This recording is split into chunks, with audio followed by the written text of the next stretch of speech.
Hello everyone, welcome to today's video. तो आज हम करेंगे आपके डीएलएड के एमसीक्यूज और सबसे पहले हम क्वेश्चंस करने वाले हैं टीचिंग एप्टीट्यूड से। तो चलिए स्टार्ट करते हैं। पहला क्वेश्चन है आपके सामने, यदि छात्र शिक्षण में रुचि ना ले रहे हो तो अध्यापक को क्या करना चाहिए? उसे कक्षा से चले जाना चाहिए, उसे अपनी शिक्षण विधि में परिवर्तन करना चाहिए, उसे विद्यार्थियों को दंडित करना चाहिए या उसे प्रधानाध्यापक से शिकायत करनी चाहिए। तो देखिए, अगर बच्चे जो हैं टीचिंग में इन्वॉल्व नहीं हो रहे, इसका मतलब उन्हें इंटरेस्ट नहीं आ रहा है, ऐसे में टीचर को अपनी स्ट्रेटेजी चेंज करने की जरूरत है, टीचिंग मेथड को चेंज करने की जरूरत है। तो सही आंसर आपका क्या होगा? बी ऑप्शन इसका सही ऑप्शन होगा। नेक्स्ट क्वेश्चन पे बढ़ेंगे। क्वेश्चन नंबर 2, निम्नलिखित में से कौन सा कथन शिक्षण के संदर्भ में सत्य है? उत्तम शिक्षण वह है जिसमें शिक्षक और शिक्षार्थी दोनों क्रियाशील रहते हैं। शिक्षण का अर्थ है कि विद्यार्थियों को अधिक से अधिक जानकारी देना। शिक्षण का अर्थ है श्रव्य दृश्य सामग्री का प्रयोग करना, या शिक्षण वह प्रक्रिया है जिसमें विद्यार्थी शिक्षक के विचारों से प्रभावित होते हैं। तो देखिए, बेस्ट टीचिंग वो टीचिंग होती है जिसमें टीचर और स्टूडेंट दोनों ही एक्टिवली पार्टिसिपेट करें, दोनों क्रियाशील हो। ठीक है, तो ये आपका फर्स्ट वाला आंसर होगा। टीचिंग भी आपकी 3 टाइप की होती है, ऑटोक्रेटिक, डेमोक्रेटिक, लेज़र-फेयर। तो जो डेमोक्रेटिक यानी लोकतांत्रिक शिक्षण होता है उसमें स्टूडेंट और टीचर दोनों को महत्व दिया जाता है और दोनों ही एक्टिव होते हैं। नेक्स्ट है, कक्ष में जरूरी है कि शिक्षक हमेशा आईसीटी का प्रयोग करे, कक्षा में बच्चों को प्रश्न करने के अवसर दे, विषय को मौखिक एवं लिखित रूप से पढ़ाए, रोज कक्षा में आए।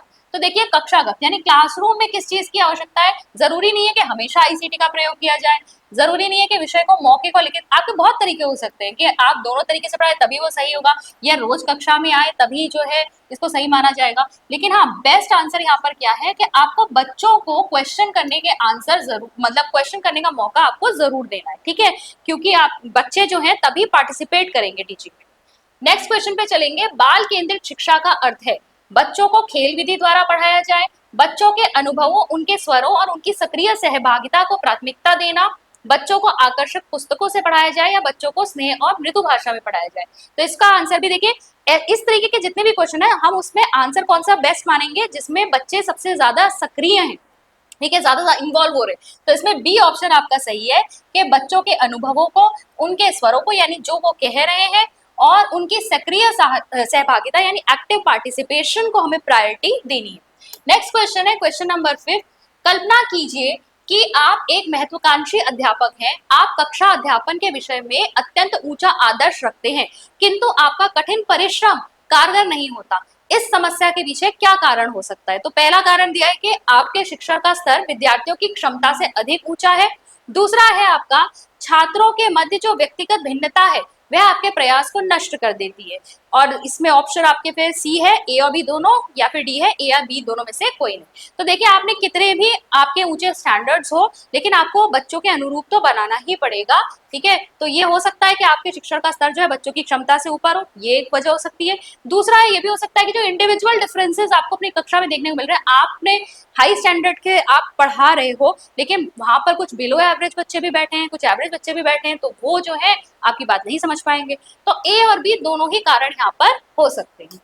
नेक्स्ट क्वेश्चन पे चलेंगे। शिक्षण की निम्नलिखित अवस्थाओं में से मूल्यांकन की अवस्था कौन सी है? Which of the following phases of teaching is the evaluation stage? ठीक है, तो इसमें है pre active phase, interactive phase, post active phase, none of these. तो आपकी जो पोस्ट एक्टिव फेज होती है, उत्तर क्रिय अवस्था, ये आपकी इवैल्यूएशन फेज होती है। और जो आपकी प्री एक्टिव फेज होती है इसे हम क्या कहते हैं? इसे हम कहते हैं प्लानिंग फेज। ठीक है, योजना चरण।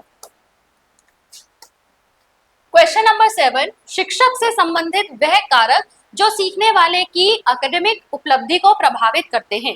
छात्रों की स्वीकृति, शिक्षार्थियों की देखभाल, निर्देशात्मक तकनीकों का प्रभावी उपयोग, उपरोक्त सभी।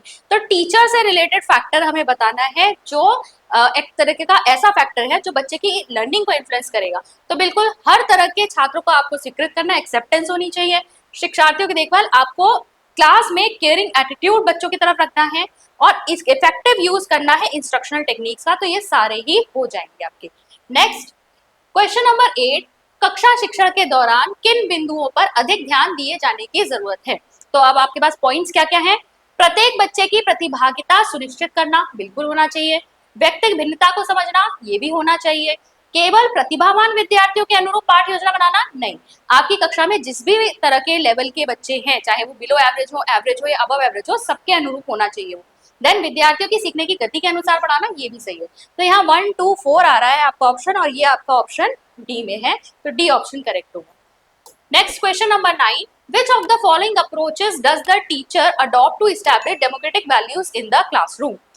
Give student full right to take independent decision. ठीक है, अब डेमोक्रेटिक अप्रोच की बात हो रही है।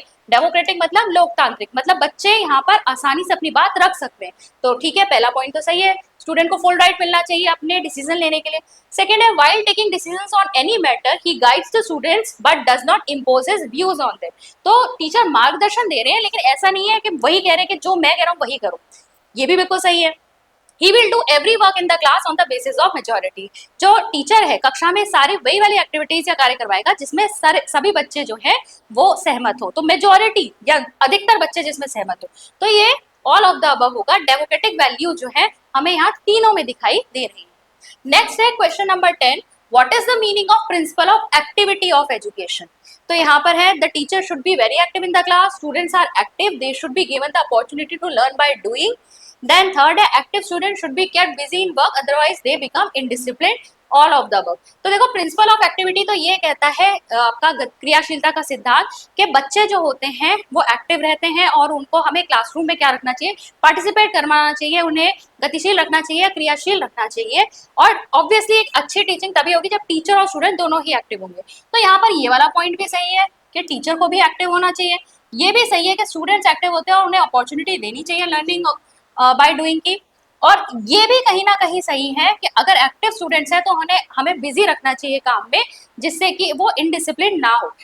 तो ऑल ऑफ द अबव इसका आंसर होगा। Next, what is the meaning of principle of motivation of education? Motivation generates interest in students, motivation sharpens the memory power of students, motivation provides experience to students, through motivation the student connects his new experiences with his old experiences. देखिए, अभिप्रेरणा के विषय में हम जानते हैं कि अभिप्रेरणा क्या करती है, किसी भी टॉपिक के प्रति बच्चे की क्यूरियोसिटी जगाती है, उसका इंटरेस्ट डेवलप करती है। तो सही आंसर क्या होगा, motivation generates interest in students. Question number 12. The principle of interest of education states that teacher should take interest in teaching his students. The teacher should generate interest in learning in the child. Interest improves the life of students. या students do not do the work which they are not interested in. तो देखो, principle of interest क्या कहता है कि बच्चे के अंदर आपको रुचि का विकास करना चाहिए, तभी बच्चा टॉपिक की तरफ जो है जब इंटरेस्ट डेवलप कर लेगा तो उसे सीखने के लिए तत्पर हो जाएगा। तो यहाँ पर सही ऑप्शन क्या होगा, बी, कि teacher should generate interest in learning in the child. Question number 13. Before teaching a lesson, the teacher should talk about the main objective of the lesson. Question should be answered. A student should be asked to read the text. या meaning of difficult words of the text should be explained. तो कोई भी chapter पढ़ाने से पहले बच्चे को आपको उद्देश्य बताने चाहिए कि ये टॉपिक जो आज हम पढ़ने वाले हैं इससे हमें क्या सीखने को मिलेगा, ये उद्देश्य आपको स्पष्ट रूप से बच्चों को क्लियर कराने चाहिए। तो should talk about the main objective of the lesson. Question number 14. A teacher who is not able to hold the attention of a student should evaluate his or her teaching method and improve it, should resign from the post, should find faults in student, should start writing in speaking. तो ये तो साफ साफ ही आपके negative पता चल रहे हैं। सही आंसर क्या है, अपनी टीचिंग का मूल्यांकन करके उसमें सुधार करना चाहिए। एंड लास्ट क्वेश्चन देखेंगे, if most of the students in your class are weak, you should not care about the intelligent students. You should keep your teaching pace fast so that the level of understanding of the student increases. You should keep the pace of teaching slow. You should keep the pace of your teaching slow while giving a little extra guidance to intelligent student. तो देखो, ये तो बिल्कुल ही गलत है, सिर्फ intelligent के हिसाब से चलें, टीचिंग के पेस को फास्ट कर दें और ताकि बच्चे अपना लेवल बढ़ाएं, ये भी गलत है। ये भी गलत है कि हम सिर्फ स्लो रखें, लेकिन डी ऑप्शन करेक्ट है कि आपको टीचिंग का पेस स्लो रखना है ताकि जो बिलो एवरेज वाले बच्चे हैं वो भी समझ पाए और जो इंटेलिजेंट बच्चे हैं उनको बीच बीच में आप एक्स्ट्रा गाइडेंस प्रोवाइड करते रहें। तो ये हमारे 15 एमसीक्यूज थे आपके टीचिंग एप्टीट्यूड के। आइए कोडिंग डिकोडिंग में देखते हैं आपके किस किस टाइप के क्वेश्चंस हैं। तो ये रहा आपका पहला सवाल।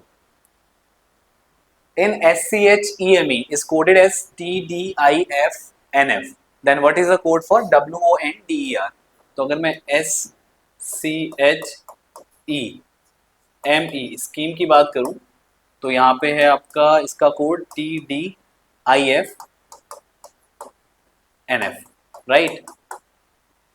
तो ये आता है भाई 19 पे, तो ये 20 पे, ये 3 पे, ये 4 पे, ये H यानी आपका आता है 8 पे, और ये 9 पे, ठीक है, ये 4 है यहाँ पे। तो जस्ट 1 1 ऐड हो रहा है, ठीक है, ई के बाद एफ, एम के बाद एन, ई के बाद एफ। तो वही आपको किसके साथ करना है, वही आपको वंडर के साथ करना है। यानी डब्ल्यू के बाद क्या आ जाएगा आपका, W X O P N M sorry N O D E E F और आर एस, ठीक है। तो X P O E F S, X P, एक काम करते हैं, X P O, X P O, X P O E F S, यानी option D आपका क्या है, राइट आंसर है, ठीक है, X P O E F S. तो आई होप आपको समझ में आ गया होगा। आगे बढ़ते हैं और नेक्स्ट वाले क्वेश्चन की बात करते हैं। अगला, in a certain language active is coded as EDUJWA, then how is effect coded in that code?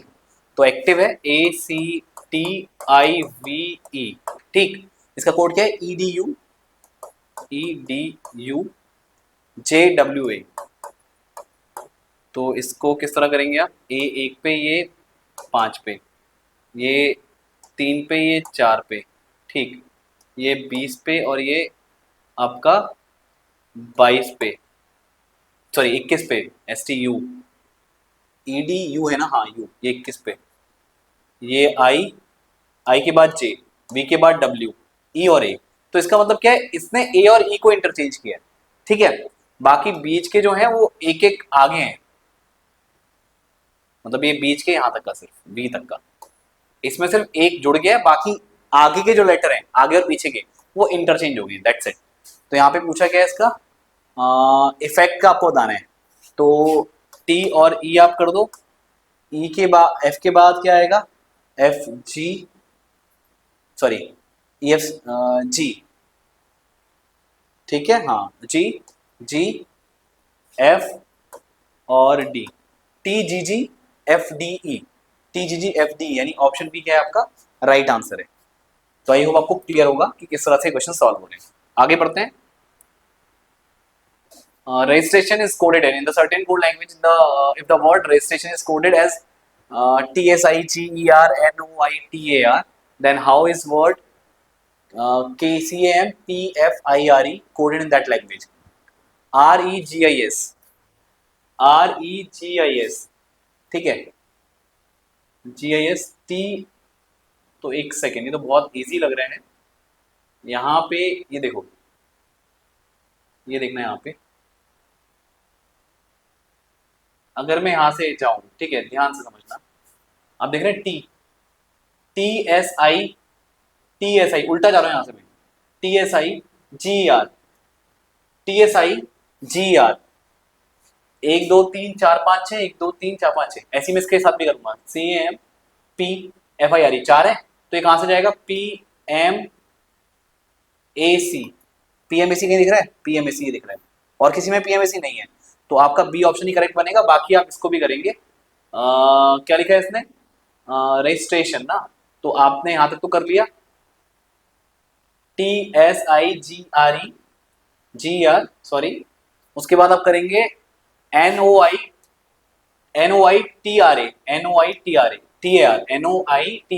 ऐसे इसके बाद करेंगे आप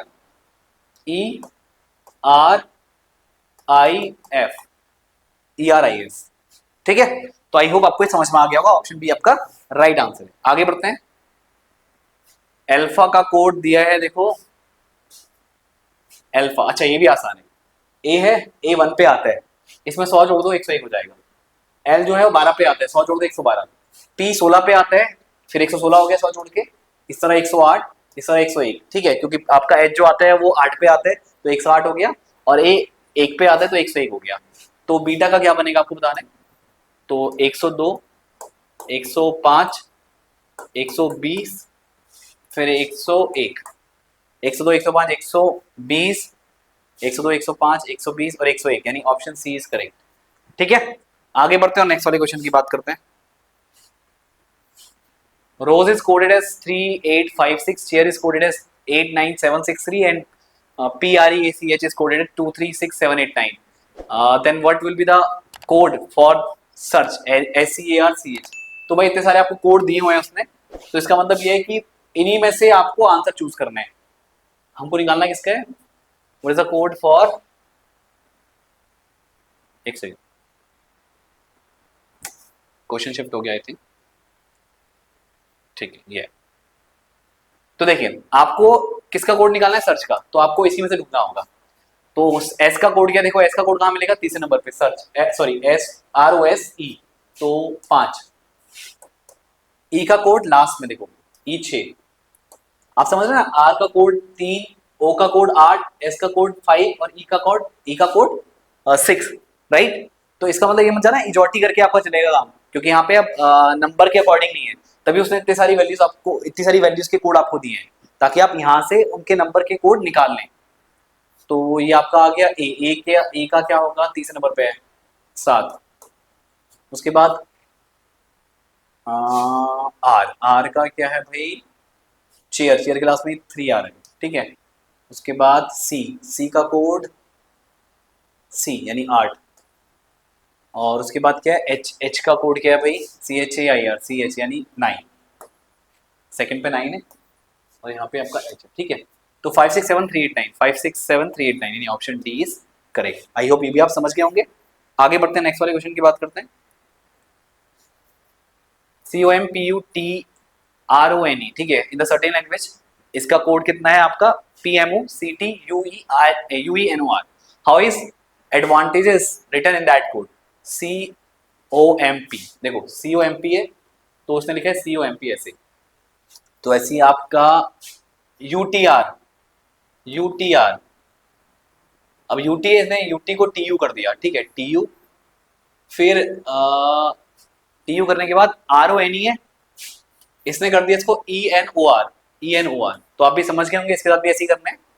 तो 4 2 4, 4 2 4 यानी AVDA, उल्टा जाना है, AVDA इस तरह से, फिर ये TN हो जाएगा, ठीक, AGES, तो SEGA, SEGA, AVDA, AVDA, TN, SEGA यानी option B is correct. Okay, I hope आपको ये कॉन्सेप्ट भी समझ में आ गया होगा। आगे बढ़ते हैं। In a certain code production is written as QQ PC VE UH PMT, right. तो भाई P से Q गए आ रहे हो आप, एक जोड़ा, फिर R से Q यानी एक माइनस किया, R 18 पे आते हैं और Q 17 पे, फिर OP एक जोड़ा, राइट। और उसके बाद डी से सी एक माइनस किया, तो प्लस माइनस चल रहा है, ठीक है। इस तरह आप क्या करोगे, प्रोडक्शन की बात करोगे तो पी क्यू, सॉरी ये तो प्रोडक्शन का तो बनाए रखा है उसने, आपको किसका निकालना है, ओरिएंटेशन का, ठीक है। तो ओरिएंटेशन का क्या होगा भाई, पहले +1 फिर -1, राइट।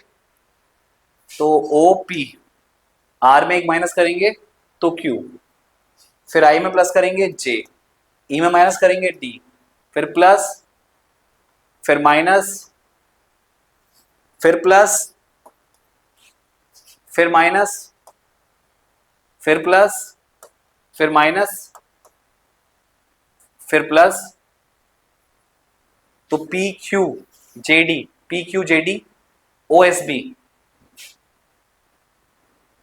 कुछ गड़बड़ क्या अच्छा लगता है, कुछ बीच में लोचा है इसमें, ठीक है। कौन से वाले में, 1 2 3 4 5 6, इस वाले में 1 2 3 4 5, जो मिडिल में आ रहा है उसमें शायद डबल का कुछ है खेल। मिडिल में कौन सा भाई, PRODU, सी की बात करते हैं, तो सी का क्या बना है, देखो ई बना है, 2 जोड़ा है, ठीक है। तो यहाँ पे 2 जोड़ेंगे किसमें, आपका क्या है, ओरिएंटेशन, 1 2 3 4 5 6, कौन से नंबर का है, 1 2 3 4 5, छठे नंबर का, 1 2 3 4 5 6, तो इसमें आएगा V, 1 2 3 4 5, इसमें जुड़ेगा, ठीक है, टी था, इसमें 2 जुड़ेगा, जो बिल्कुल मिडिल में आ रहा है उसमें 2 जुड़ रहा है, ठीक है, 1 2 3 4 5, 1 2 3 4 5 यहाँ भी है, ठीक है। तो ये होगा V,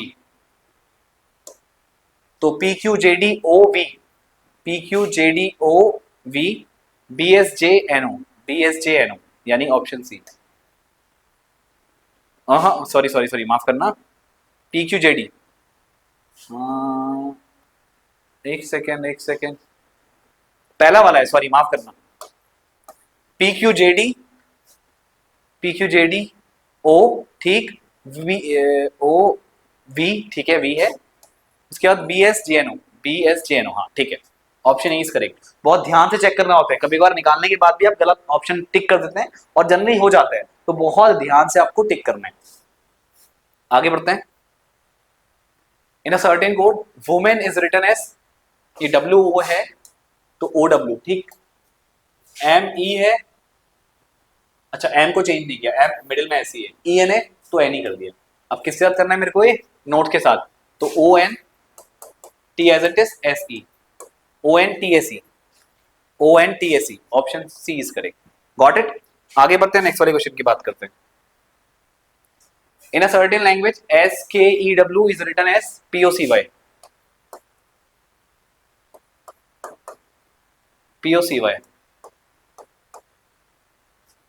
which word will be written as JYQV, ओहो, तो इसने बताया JYQV, ये किसका बनेगा, यानी JYQV का कोड क्या बनेगा वो नहीं पूछा है, JYQV किसका कोड है ये पूछा है।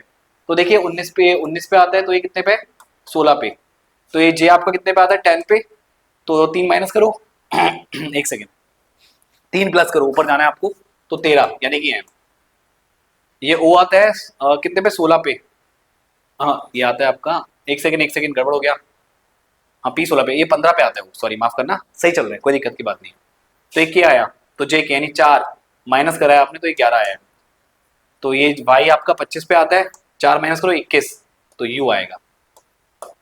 उसके बाद C 3 पे आता है, 2 जोड़ा है आपने, 2 जोड़ के E आएगा +2 यानी 5, तो Q में 2 जोड़ो, QST यानी एक सेकेंड माफ करना, JYQV, ठीक है, तो ये C से E बना है, राइट, C से E, और ये JYQV है, तो यहाँ पे आपका 2 जुड़ेगा, C से E है, तो ये 17, 18, 19 S, ठीक है, सही चल रहा है। उसके बाद V, ये आपका है 25 और ये 23, 2 माइनस, तो ये 22, ये 17 था, 19, ये 22, 2 माइनस, ठीक है, तो ये आएगा T 20, MUST, यानी option B is correct. Okay, आगे बढ़ते हैं और नेक्स्ट वाले क्वेश्चन की बात करते हैं। इसे देखिए, in a certain code language 1 2 3 means hot filtered coffee, coffee नहीं कॉफी सॉरी, तो 1 2 3 का मतलब क्या है, हॉट फिल्टर्ड कॉफी, और 356 का मतलब है वेरी हॉट डे, इसको लिख ही लेते हैं यार, वेरी हॉट कॉफी शॉर्ट में। फिर 356 का मतलब है very hot day, hot day, and 589 का मतलब क्या है, डे एंड नाइट।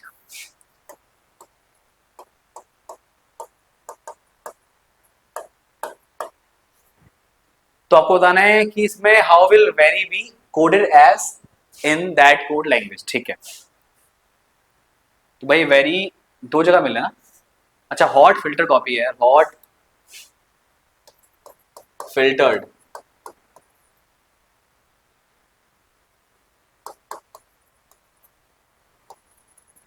ये वेरी हॉट नहीं है, हॉट फिल्टर्ड कॉफी है, ध्यान से देखना। अब हमको वेरी का बता रहे हैं, यानी इस लाइन को पकड़ लो, अगर आपको वेरी का कोड चाहिए तो पहले हॉट का कोड निकाल लो और डे का कोड निकाल दो। हॉट एक यहाँ पे आ रहा है और एक यहाँ पे आ रहा है, तो इन दोनों में क्या कॉमन है, 3 कॉमन है, तो 3 किसके लिए, हॉट के लिए। अब डे किस में आ रहा है, नीचे और ऊपर वाले में आ रहा है, तो इन दोनों में डे है, तो यहाँ पे इन दोनों में कौन सा कॉमन है, इन दोनों में है आपका 5 कॉमन, तो ये डे के लिए आ गया, तो हॉट का निकल गया, डे का निकल गया, बचा क्या वेरी, तो यहाँ पे 5 गया और 3 गया, तो 6 किसके लिए, वेरी के लिए, डन, ठीक है, तो ऑप्शन ए इज करेक्ट। आगे बढ़ते हैं और नेक्स्ट वाले क्वेश्चन की बात करते हैं। In a certain code language million is written as IMLLOIN, million, MI का IM हो गया, ठीक। तो ऐसे आपका हिल्टन का क्या होगा, IH होगा। फिर LL, ये LL है, ठीक है। तो यहां पे क्या है आपका LT है, ठीक। तो LT, IH LT, ऑप्शन में देखो LT वाला कोई नहीं है, TL वाला आपको दिख रहा है। तो इसका मतलब यहाँ पे LL है, इसको आप आपस में इंटरचेंज करोगे तब भी LL ही होगा, लेकिन यहाँ पे आपको इंटरचेंज करके दिखाना पड़ेगा, TL होगा, ठीक है। और उसके बाद ON है, OIN, IU है, IO को लिखा है इसने OI, तो ऐसे आप लिखेंगे ON, सिंपल। पर तो आगे है ही नहीं, अच्छा सॉरी, OI है, IO लिखा, IO को OI लिखा है, तो ऐसे आप लिखेंगे NO, माफ करना, बस finish. IHTLNO, IHTLNO, option B is correct. Okay, आगे बढ़ते हैं, नेक्स्ट वाले क्वेश्चन की बात करते हैं। In a certain code language clock is written as KCOLC, ठीक है। अब देखो KCOLC उल्टा ही करा है भाई इसको, तो इसको भी उल्टा कर दो भाई, दूसरा कौन सा है, एंड क्या है, RAMESHA, आपको किसे होता है, is written in that code language, okay. When RAMESHA is written in that code language, what will be the first and last letter? ये तो आसान है भाई, इसको उल्टा करेंगे आप तो A और R आएगा ना, उल्टा करने के बाद A से शुरू होगा, R पे खत्म होगा, AR, option B correct, done. Next वाले क्वेश्चन पे आते हैं। In a certain code language, A is coded as 2, B is coded as 4 and C is coded as 6. तो भाई A का वैसे कोड क्या होता है, 1, डबल हो गया, B का होता है 2, इसका भी डबल हो गया 4, C का होता है 3, इसका भी डबल हो गया 6। तो बता दिया भाई आपको, जो इनके नंबर्स आते हैं उनको डबल करना है। तो यहाँ पे आपको बताना है which word will be coded for this, which word will be coded as 1 2 1 0 1 0 8 as in that code language.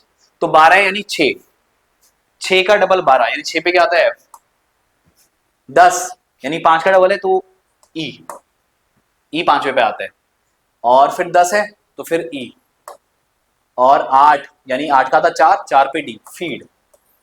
तो option A is correct, got it. Next question की बात करते हैं ना, certain coded language if table is written as VEDNI, तो T के बाद we, ए के बाद ई, अच्छा टी के बाद वी, ए के बाद ई, यानी 20 और ये 21, और ये 1 तो 5 हो गया, अच्छा। उसके बाद है एल, सॉरी बी, बी का डी, बी के बाद क्या है डी,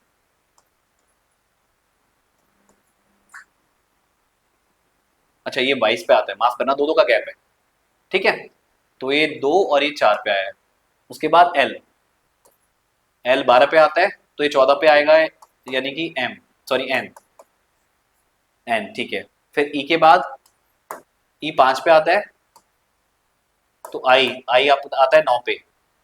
अच्छा देखो लोचा किसके साथ हो रहा है, ई के साथ हो रहा है और ई के साथ हो रहा है, तो कुछ तो आपको यहाँ पे सोचना पड़ेगा। तो अगर कुछ थोड़ा और सोचेंगे आप तो आपको समझ में आएगा ए और ई क्या है, ये आपके वॉवल हैं।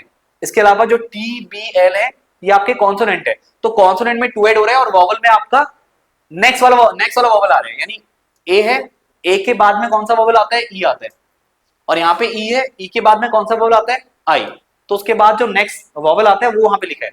तो अगर मैं यहाँ पे चेक करूं किसको, किसको चेक करूं, उसने VEDNI का बताया, फिर चेयर का बताया और EGEOT का बताया। लो हमको इतने चेक ही नहीं करने, अगर आप थोड़ा सा और दिमाग लगाते हैं मतलब पहले वाले पार्ट में, तो आप इतना आइडेंटिफाई कर सकते हो, ठीक है। वरना और भी केसेस देखने के लिए उसने चेयर का भी दिया, आपको कोड क्या है EGEOT, तो सी के बाद सी में 2 जोड़ दो ई आएगा, एच में 2 जोड़ दो जे आएगा, ए में ए आपका वॉवल है, तो ए के बाद में कौन सा वॉवल आता है, ए आई यू, तो ई आपका वॉवल यहाँ पे दिया हुआ है। उसके बाद देखो आई, आई के बाद नेक्स्ट वॉवल कौन सा आता है, आई ए ई आई ओ यू, तो ओ यहाँ पे दे रखा है। और उसके बाद देखो आर, आर में 2 जोड़ो, आर 18 पे आता है, 2 जोड़ो 30, 20, यानी 20 पे टी आता है, तो आपको बताना है किसका, बेंच। तो बी के बाद डी, ई के बाद ए ई आई और N, N O P, C E, और एच का क्या बनेगा, J, D I P E J, D I P E J, यानी option C is correct. Got it, D I P E J. आगे बढ़ते हैं और नेक्स्ट वाले क्वेश्चन की बात करते हैं। In a certain code language people is written as, अरे तो उल्टा ही है, P O P L E, तो E L P O E P, E L P O E P, हाँ उल्टा कर दिया बस। तो आपको कंट्री का कोड बताना है, तो Y R T N U O C, Y R T N U O C, Y R T N, Y R T N U O C, यानी ऑप्शन डी इज करेक्ट। तो option D आपका क्या होगा, right answer होगा। आइए number system में देखते हैं आपके कौन कौन से क्वेश्चन हैं। तो ये रहा आपका पहला सवाल, और यहां पे आपको पूछा है क्या, संख्या 475240 में 5 के स्थानीय मान और जातीय मान। जातीय मान मतलब ये आपका फेस वैल्यू की बात कर रहे हैं, राइट। प्लेस वैल्यू होती है और एक फेस वैल्यू होती है, तो कंफ्यूज मत होइएगा कि रूट वैल्यू क्या है, एक आपका प्लेस वैल्यू और एक आपका क्या है, फेस वैल्यू है। तो अगर मैं यहाँ पे 5 की प्लेस वैल्यू देखूं तो हो जाएगी 5000, और फेस वैल्यू 5, अब माइनस करेंगे तो यू विल गेट व्हाट, 4995, यानी कि ऑप्शन बी इज करेक्ट। आगे बढ़ते हैं, नेक्स्ट वाले क्वेश्चन की बात करते हैं। यहां पे है आपका अगला सवाल, 7 की पावर 45 में इकाई का अंक क्या है। तो एक काम करते हैं, यहाँ पे 7 की पावर 1 निकालते हैं 7 आएगा, 7 की पावर 2 निकालते हैं तो 7 सत्ते 49, यानी इकाई के अंक पे 9 आएगा। फिर 7 का अगर मैं क्यूब निकालूं तो यहाँ पे 49 इंटू 7 आपको करना होगा, और मुझे चाहिए सिर्फ यूनिट प्लेस, तो 9 7 जा 63, मुझे 6 भी नहीं चाहिए, मुझे यूनिट प्लेस चाहिए, तो ये 3 आएगा। आई होप आप समझ रहे होंगे। तो 7 की पावर 4 कितना होगा, फिर 3 को 7 से गुणा करूंगा तो 21 आएगा, यानी यूनिट प्लेस पे 1 आएगा। और अगर 7 की पावर 5 निकालूं तो इसको 7 से गुणा करूंगा 1 को तो 7 आएगा, यानी सिर्फ यहां तक का आपका वैल्यू चेंज हो रही है, फिर उसके बाद रिपीट हो रही है, फिर 7 आ गया, फिर अगला 9 रिपीट होगा, 3 रिपीट होगा, 1 रिपीट होगा, यानी आपको कहां तक जाना है, 7 की पावर 4 तक जाना है। अब इसका मतलब है क्या, अगर आपको 7 का मल्टीपल, सॉरी, अगर आपको 7 की पावर में 4 का मल्टीपल मिलता है तो आपका यूनिट प्लेस 1 होगा। अगर 4 के मल्टीपल से एक ज्यादा मिलता है तो क्या आएगा आपका, 7 आएगा, राइट। जैसे k की वैल्यू 1 2 3 4 कुछ भी हो सकती है, तो अगर k की वैल्यू आप 1 रखते हैं तो ये क्या बनेगा, 7 की पावर 4 प्लस 1 यानी 5, और 7 की पावर 5 पे क्या मिल रहा है आपको, 7 मिल रहा है, यानी वैल्यू वापस से रिपीट हो रही है। अगला देखो, 7 की पावर 4 के प्लस 2, तो इस पे 9 मिलेगा। 7 की पावर 4 के प्लस 3, इस पे आपका क्या मिलेगा, 3 मिलेगा, ठीक है। अब 7 की पावर 4 के प्लस 4 नहीं लिखेंगे आप, क्योंकि वो 4 का ही मल्टीपल हो गया। तो ये चीजें आपको पता होनी चाहिए बस, अगर ये मालूम है फिर आपका काम आसान, ठीक है। और या तो आप इसको हाथों हाथ जब आप क्वेश्चन कर रहे हो तब निकाल सकते हो, अगर आपको याद है तो और अच्छी बात है कि 7 की पावर 4 कितना होता है, 4 के प्लस 1 इतना होता है, 4 के प्लस 2 इतना होता है, और 4 के प्लस 3 इतना होता है, ठीक है। तो अगर मैं इस क्वेश्चन की बात करूं तो इसको 4 के फैक्टर में ब्रेक करते हैं, तो आपका कितना आ जाएगा, 4 एकम 4, और फिर 4 एकम 4, 11 चक्को 44, और एक आपका बच रहा है, यानी 4k प्लस 1 वाला फॉर्मेट मिल रहा है आपको, यानी कि ये वाला। तो आपका यूनिट प्लेस कितना आएगा, 7 निकल के आएगा। ऑप्शन देख लेते हैं, डी ऑप्शन आपका क्या है, करेक्ट आंसर है। आगे वाले क्वेश्चन की बात करते हैं। प्रथम 75 यानी प्रथम 75 प्राकृतिक संख्याओं का योग ज्ञात कीजिए। तो इसका फॉर्मूला आपको मालूम होना चाहिए, Sn is equals to n times n plus 1 by 2। अब यहाँ पे रख के इसको सिंप्लीफाई करेंगे आप, 75 इंटू 75 और 1 76 बट्टे 2, 2 3 6, 2 अट्टे 16, 75 को 38 से गुणा कर लो, 8 पंजे 40 हासिल लगो 4, 8 56 4 60, 3 पंजे 15 हासिल लगो 1, 3 सत्ते 21 और 1 22, 0 ये 5 6 2 8 और 1 2, 2850, 2850, यानी नन ऑफ दीज, किसी भी ऑप्शन में नहीं है, तो आपका ई आपका राइट आंसर होगा। आगे बढ़ते हैं और नेक्स्ट वाले क्वेश्चन की बात करते हैं। यदि 5 एक साथ स्टार 3 2 4 पूर्णतः 3 से विभक्त हो तो स्टार के स्थान पर कौन सा अंक आएगा? तो आपको 3 का डिविजिबिलिटी रूल पता होना चाहिए, यानी इसका भाज्यता का नियम पता होना चाहिए। तो इसका भाज्यता का नियम क्या होता है कि आप इसके सारे नंबर को ऐड करें, तो ऐड करने के बाद ये फिर से 3 से डिवाइड होगा, यानी ऐड करने के बाद जो भी आपको संख्या मिलेगी वो 3 की मल्टीपल होगी। ठीक है, तो अगर मैं सारे नंबर को जोड़ू 5 और 1 6, ध्यान से समझना, 5 और 1 6, 6 7 13, 13 3 16, 16 17 18, 18 4 22 प्लस स्टार की जगह पे x मान लेते हैं।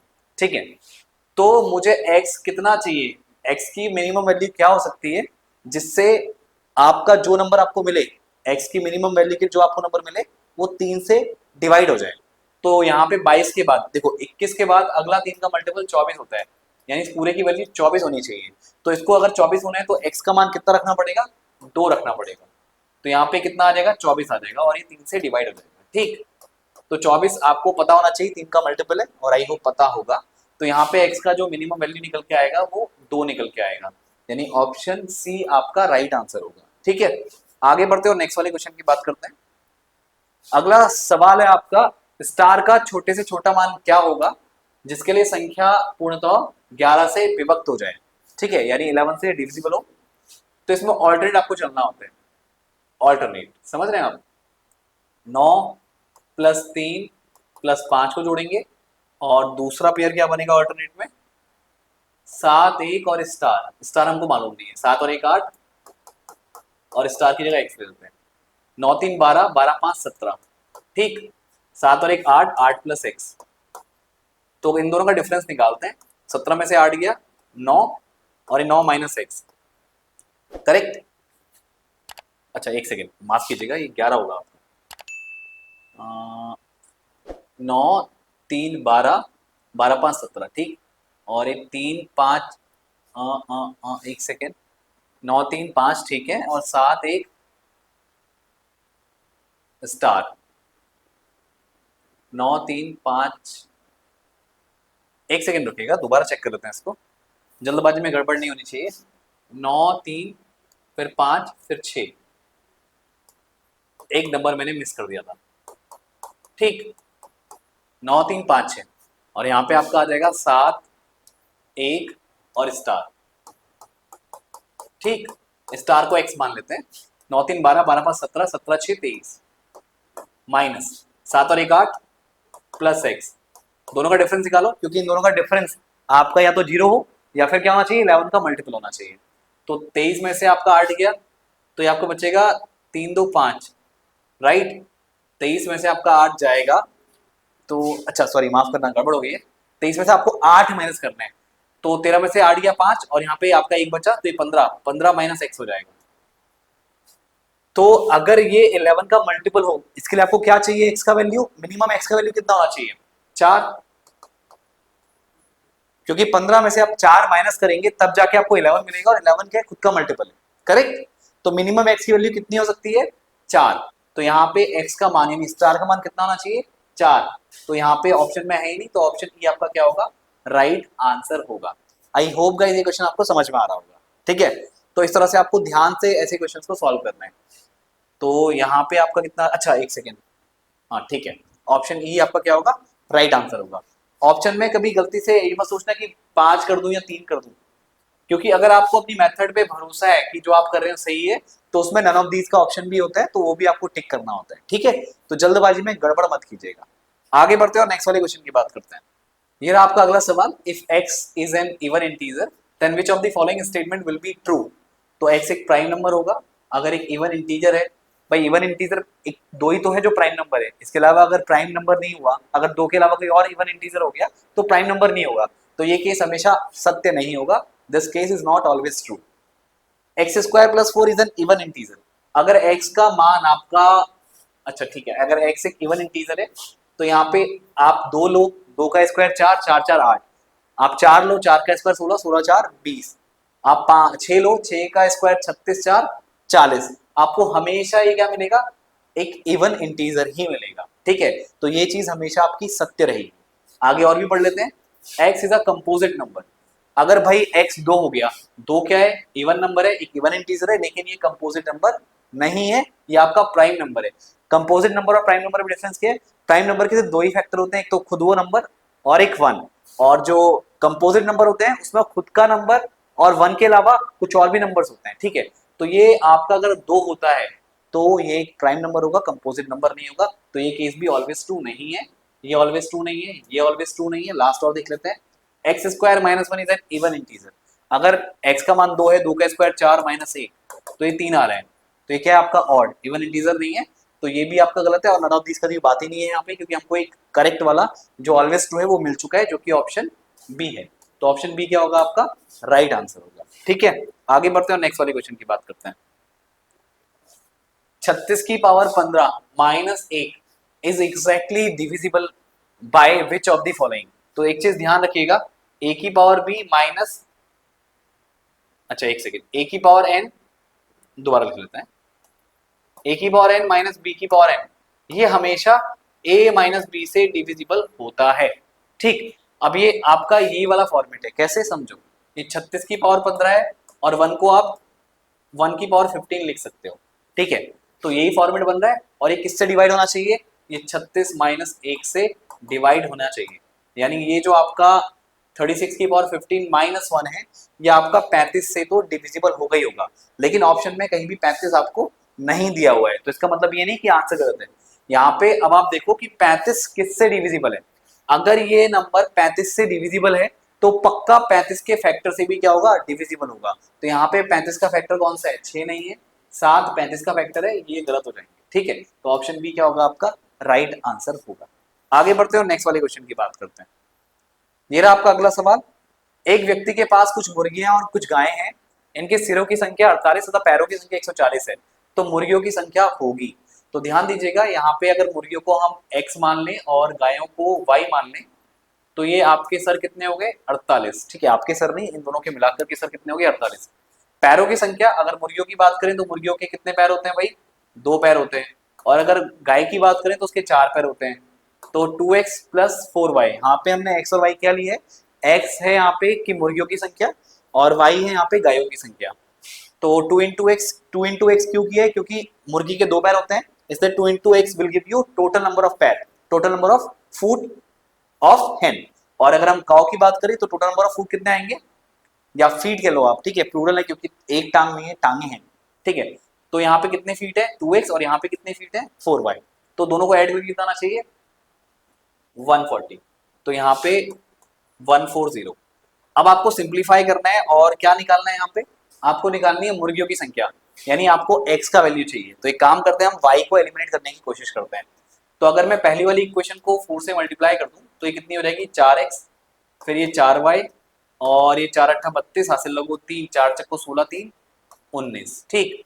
तो अगर मैं इस सेकेंड इक्वेशन में इस पहली वाली इक्वेशन को माइनस कर दूं तो आपको डायरेक्टली क्या मिलेगा, x का वैल्यू मिलेगा, और वही हमको चाहिए। आप सब्ट्रैक्ट करोगे तब जाके 4y कैंसिल होगा, तो 4y से 4y cancel, 2x minus 4x will give you minus 2x, और 140 माइनस 192 गिव्स यू व्हाट, ये 2 आएगा और ये 5 आएगा, ठीक, नेगेटिव 52। तो ये आपका कितना हो गया, नेगेटिव से नेगेटिव कैंसिल, तो कितना आ गया 26 दूनी 52, तो 26 आपका क्या होगा राइट आंसर हो गया, यानी ऑप्शन सी इज करेक्ट। आगे बढ़ते हैं और नेक्स्ट वाले क्वेश्चन की बात करते हैं। दो अंकों की एक संख्या के अंकों को आपस में बदलने से प्राप्त संख्या और मूल संख्या में 18 का अंतर है। संख्या के अंकों का योग 10 है और दहाई का अंक इकाई के अंक से 2 अधिक है, 2 अधिक है, ठीक है, 2, ठीक है। So what is the original number, तो आपको बता रहे कि ओरिजिनल नंबर क्या है। तो यहाँ पे अगर हम बात करें 10x प्लस वाई, अगर इसको हम ओरिजिनल नंबर लेके चलते हैं, ठीक है, केसेस बनाने पड़ेंगे आपको, और उसने बोला है कि इसमें दो अंकों की एक संख्या के अंकों को आपस में बदलने से प्राप्त संख्या और मूल संख्या का अंतर इतना है। तो अगर इसके अंकों को बदला जाए तो ये 10y प्लस x होगा, और इनका अंतर कितना आना चाहिए 18 के बराबर आना चाहिए। 10x में से एक x किया तो 9x बचेगा, और y में से 10y किया तो माइनस का 9y बचेगा, और ये 18। तो x माइनस वाई कितना आ रहा है भाई 9 दूनी 9, कॉमन लोगे आप यहाँ से, तो यहाँ 9 कॉमन आने के बाद डिवाइड में शिफ्ट करना पड़ेगा, ठीक है, इक्वल के दूसरी ओर, तो 9 दूनी 18 आएगा, तो x माइनस 2 है। और आपको एक चीज स्टार्टिंग में दी है कि भाई, नहीं स्टार्टिंग में नहीं, बीच में कहीं दी है, संख्या के अंकों का योग 10 है, तो यानी x प्लस वाई का मान कितना आ रहा है 10। अगर मैं इन दोनों को जोड़ता हूं तो यहाँ से y कैंसिल होगा, लेकिन 2x कितना आ रहा है 12 आ रहा है, तो x का मान कितना आएगा 6, ठीक, x का मान कितना आएगा 6, ठीक है, और x का मान 6 आ गया, तो y का कितना आएगा भाई, कहाँ दिया है, किसी भी इक्वेशन में रख दो, मैं x minus Y is equal to 2 में रख देता हूँ, तो 6 minus Y is equal to 2, तो 6 minus 2 is equal to Y, ठीक, तो y का मान कितना आ गया 4, तो ये आपका नंबर क्या बन रहा है, x का मान कितना है 6 और y का मान 4, तो ये 64 बन रहे हैं। और हमको ये भी देखना है कि दहाई का अंक इकाई के अंक से 2 अधिक है, तो दहाई का अंक ये है और इकाई के अंक से 2 अधिक है, 64 आपका बनना है नंबर, तो ऑप्शन सी क्या होगा आपका राइट आंसर होगा, ठीक है। आई होप आपको स्टेप समझ में आ रहे होंगे, थोड़ा राइटिंग पे फोकस मत करना, कॉन्सेप्ट पे फोकस करना, क्योंकि जब जल्दी जल्दी लिखते हैं तो राइटिंग थोड़ा गड़बड़ बन जाता है। तो यहाँ पे x बराबर 6 है, ध्यान से समझ लेना, ठीक है, अब कोई दिक्कत की बात नहीं है, आपको एक क्वेश्चन फॉर्म करनी है और आंसर निकालने हैं। आगे बढ़ते हैं और नेक्स्ट वाले क्वेश्चन की बात करते हैं। अगला सवाल है आपके पास, 3 क्रमांगत सम संख्याओं का गुणनफल 4032 है, ठीक है, पहली और तीसरी संख्या का गुणनफल 252 है, यानी n1 n2 और n3 आप ले लीजिए, तो n1 इंटू n3 कितना है 252, और दूसरी संख्या का 5 गुना कितना होगा, ठीक है, डायरेक्टली इसने पूछा है भाई दूसरी संख्या यानी n2 पहले आप निकाल लो और इसका 5 टाइम कितना होगा ये बता दो, और 3 क्रमांगत सम संख्याओं का गुणनफल आपको दिया हुआ है, ठीक है, क्रमांगत का मतलब होता है एक के बाद एक, जैसे 5 6 7, लेकिन यहाँ पे बोला है सम संख्या, तो 4 6 8 इस तरह से कुछ होंगी, एग्जैक्टली हमको नहीं पता क्या होंगी, ठीक है, लेकिन गुणनफल आपको दिया हुआ है, यानी n1 into m2 into n3, ये आपका 4032 है, ठीक, और n1 इंटू n3 कितना है 252। अगर मैं यहाँ पे डिवाइड कर दूं तो डायरेक्टली मुझे n2 मिल जाएगा, कैसे मिलेगा देखो, n1 से n1 कैंसिल, n3 से n3 कैंसिल, और ये पक्का डिवाइड भी होगा, तो ये आप डिवाइड करेंगे तो एक तो 1 टाइम आप कर लो, ठीक है, या कुछ और नंबर पकड़े, 4 का पकड़ लेते हैं, 4 एकम 4 0, फिर 4 अट्ठा 32, 4 छिक्का 24, 4 3 12, 7 का देखें एक बार, 7 एकम 7, पक्का 7 से भी जाएगा ये, 7 एकम 7 3 बचेगा, 7 चक्को 28, हाँ पक्का, 7 नाम 63, 7 एकम 7 3 बचा 30 हो गया, 7 चक्को 28, फिर 7 चक्को 28, अब 9 से पूरा पूरा काट दो, 9 एकम 9, फिर 9 एकम 9, फिर ये 5 54, 9 छिक्का 54, तो n2 कितना आ गया आपका 16 निकल के आ गया, इसका 5 गुना बताना है, तो 16 पंजे 80, ऑप्शन ए इज करेक्ट, ठीक है। आगे बढ़ते हैं और नेक्स्ट वाले क्वेश्चन की बात करते हैं, इनको आपस में जोड़ लो, तो ये तो बताने को कि इसी नहीं बनता कि इतना टफ तो है नहीं, लेकिन चलो आया है तो कर लेते हैं, 3 7 यहाँ पे कर लो, फिर 7 7, फिर 7 7 7 14, 7 चौको 28, ठीक है, तो 8 7 3 21 और 1 22, तो 7 7 14 2 16, ठीक है, तो यहाँ पे 8 8 6 2 8 8 6 2 8 नहीं है, ऑप्शन ई इज करेक्ट, ठीक है। बाकी एक बार आप कैलकुलेशन फिर से चेक कर लेना, क्योंकि कभी कभार नन ऑफ दीज वाले आंसर काफी मैच कर जाते हैं, ठीक है, तो आई होप हमने बिल्कुल सही ऐड किया, 7 चौको 28 ऐसे लगो तो 7 21 2, अच्छा एक सेकेंड 21 2 23, माफ कीजिएगा गलती मेरी है, 7 21, तो यहाँ पे कैरी 2 आएगा ना, तो 21 2 23, तो गलती मेरी है, 8 6 3 8, ये गलत है, ऑप्शन सी इज करेक्ट, ठीक है, लेकिन फिर भी ध्यान से सॉल्व करना है। आगे बढ़ते हैं नेक्स्ट वाले क्वेश्चन की बात करते हैं, इकाई का अंक, इसका तरीका मैंने आपको बताया हुआ है, ठीक है, तो यहाँ पे आप हर एक का नंबर निकाल लो पहले यार, 2 की पावर 1 में यूनिट प्लेस 2, 2 में 4, 3 में 8, 4 में 8 दूनी 16 यानी 6, फिर 5 में कितना आ रहा है 6 दूनी 12 2, फिर रिपीट हो रहा है देखो, यानी 2 की पावर 4 तक जाना है आपको, 2 की पावर 4 के में कितना मिलेगा भाई 6, 2 की पावर 4 के प्लस 1 में कितना मिलेगा? 2, 2 की पावर 4 के प्लस 2 में कितना मिलेगा? 4, 2 की पावर 4 के प्लस 3 में कितना मिलेगा? 8। तो भाई कितना है? 2 की पावर 24। तो 4 छिक्का 24, 4 का मल्टीपल है, कितना मिल रहा है भाई? 6। ये 6 मिलेगा। 3 की बात करते हैं। 3 की पावर 1 3, 3 की पावर 2 9, 3 की पावर 3 27 इन 7 मिलेगा, 3 की पावर 4 तो ये 7 चक्को 28, सॉरी 7 3 21 1, 3 की पावर 5 फिर 3 आ गया, रिपीट हो रहा है। तो 3 की पावर 4 में कितना मिलेगा भाई? 3 की पावर 4 के में 1, 3 की पावर 4 के प्लस 1 में 3 की पावर 4 के प्लस 1 में कितना आ रहा है भाई? ये 3, 4 के प्लस 2 में कितना आ रहा है? 9, और 4 के प्लस 3 में कितना आ रहा है? 7। ठीक, तो यहाँ पे कितना है भाई? 3 की पावर 15, एक तो ये निकला, तो ये 4 3 12 फिर 3 15, ठीक है। तो 3 वाला केस यानी 7 मिलेगा यहाँ पे। अब 4 की पावर 11, 4 की पावर 1 4, 4 की पावर 2 6, 4 की पावर 3 4 6 चौको 24, 4 रिपीट हो रहे हैं, यानी 4 की पावर 2 के आ रहा है, 2 का मल्टीपल तो 6, 4 की पावर 2 के प्लस 1 आ रहा है तो 4, ये 2 ही है, तो 4 की पावर 11 है, यानी कि 4 की पावर 2 पंजे 10 और एक एक्स्ट्रा, यानी कौन सा केस? सेकंड केस, तो ये 4 मिलेगा। तो कौन कौन से नंबर मिल गए आपको? एक मिल रहा है 6, एक मिल रहा है 7 और एक मिल रहा है 4। इन सबके यूनिट प्लेस निकाल करके आपस में मल्टीप्लाई कर दो, 7 6 42, फिर 4 दूनी 8, 4 चक्को 16, यानी 8।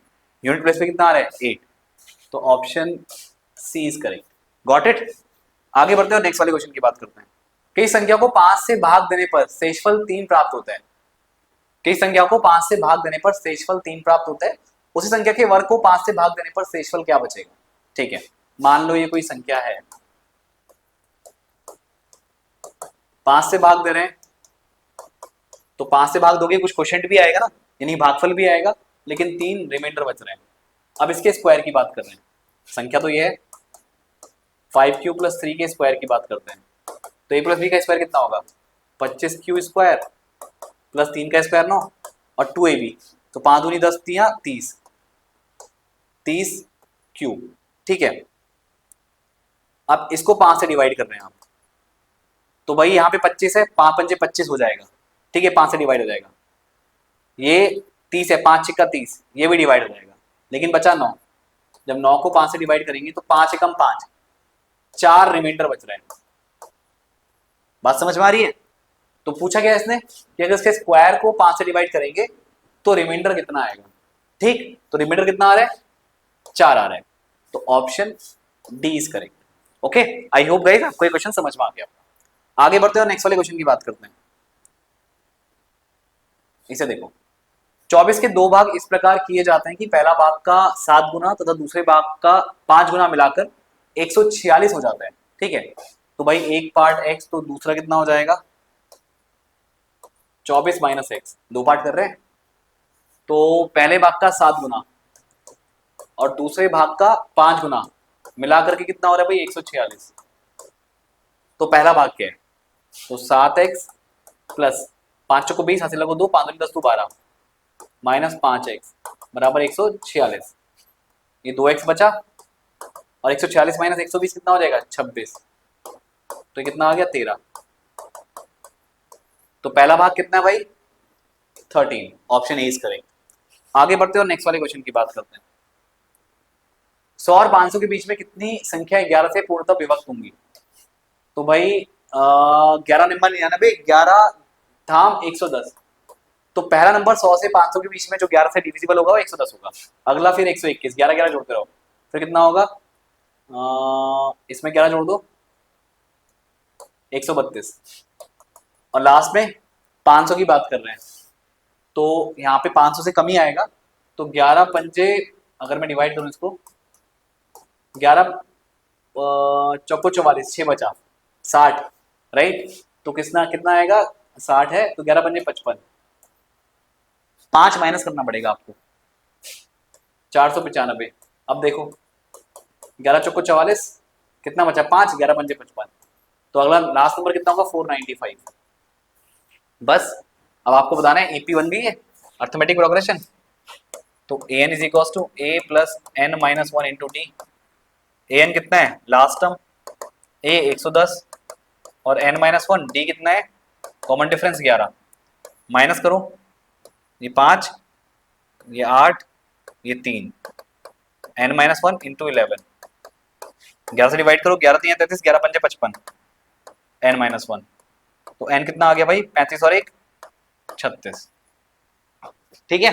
तो 36 इसमें नहीं है, यानी option D, option E is correct. I hope आपको समझ में आ रहा होगा ये हमने किस तरह सॉल्व किया। 11 3 33, 5 बचा 55, 11 पंजे 55, एंड ये इधर जाएगा, जाके शिफ्ट होके आपका क्या हो जाएगा 35 प्लस 1 यानी 36। ऑप्शन में नहीं है तो नन ऑफ दीज, ठीक। तो यहाँ पे इस तरह से आपके मैथ्स के क्वेश्चन सॉल्व हो गए, ठीक है। चलिए स्टूडेंट, आज हम यहाँ पर डीएलएड के जीके जीएस वाले कुछ क्वेश्चंस यहाँ पर करते हैं। हमारा जीके जीएस का पहला क्वेश्चन है, किस वेद में चिकित्सा शास्त्र की चर्चा हुई है।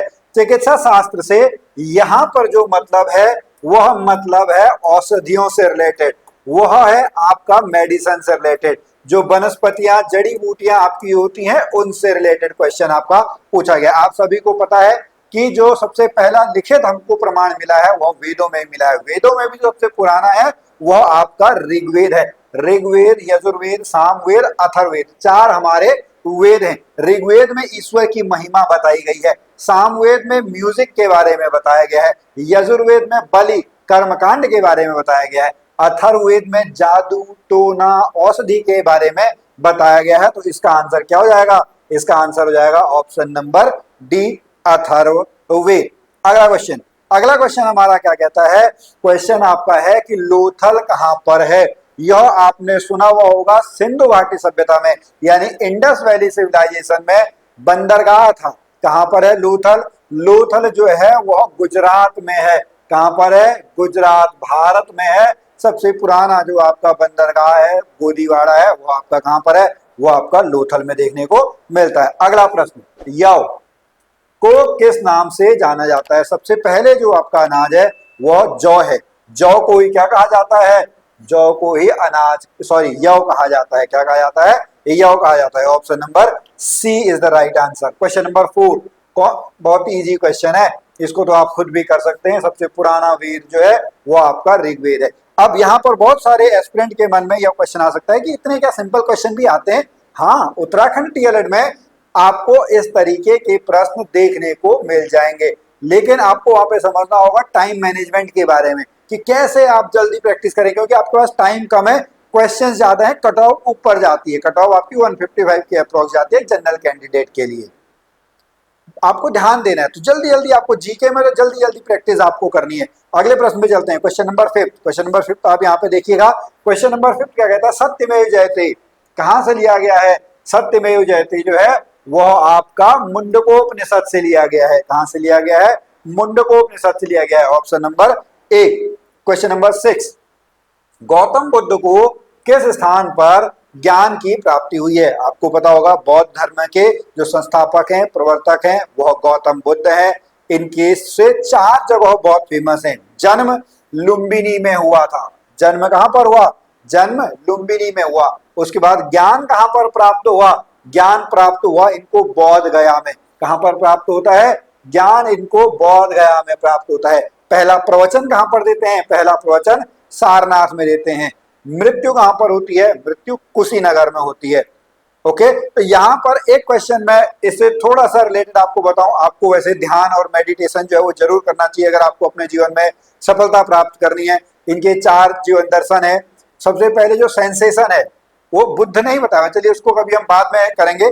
और अगर आप हमारा इस तरीके का कोई स्पिरिचुअलिटी वाला चैनल देखना चाहते हैं तो हमारा एक दूसरा चैनल है V3 लाइव, आप उसको भी चेकआउट कर सकते हैं। अगले प्रश्न पे चलते हैं, क्वेश्चन नंबर 7। जैन धर्म के प्रथम तीर्थंकर कौन है?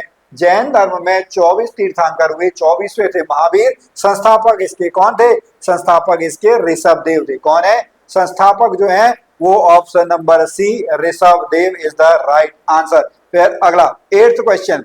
8th क्वेश्चन क्या कहता है? 24वें। देखिए वही क्वेश्चन आ गया, तो इसका क्या है? इसका है डी आंसर। क्वेश्चन नंबर 8 का क्या है? 8 का डी आंसर है, इससे पहले वाले का सी आंसर है। Okay, next question number 9। देखिए उस एक ही से क्वेश्चन आपके आ गए हैं। उपदेश कहां पर दिया गया था? तो यह दिया गया था आपका option number A, question number 9। Question number 9 का क्या हो जाएगा? क्वेश्चन नंबर 9 का सारनाथ हो जाएगा। अगला प्रश्न क्वेश्चन नंबर 10। योग के आविष्कारक थे, आपने बाबा रामदेव को सुना हुआ होगा। तो योग जो उनकी है वह पतंजलि है। कौन है?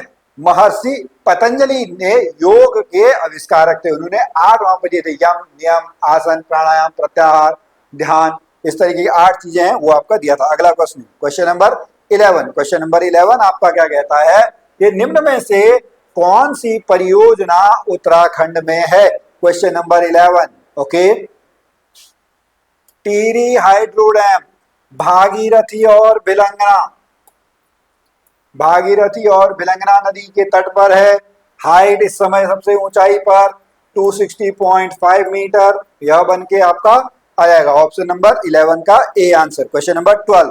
क्वेश्चन नंबर 12 आप लोग देखिएगा। क्वेश्चन नंबर 12 आपसे क्या कहता है? 2011 की जनगणना के अनुसार सबसे जो आपका लिटरेट है वो कौन सा है? वो आपका केरल है। क्या है?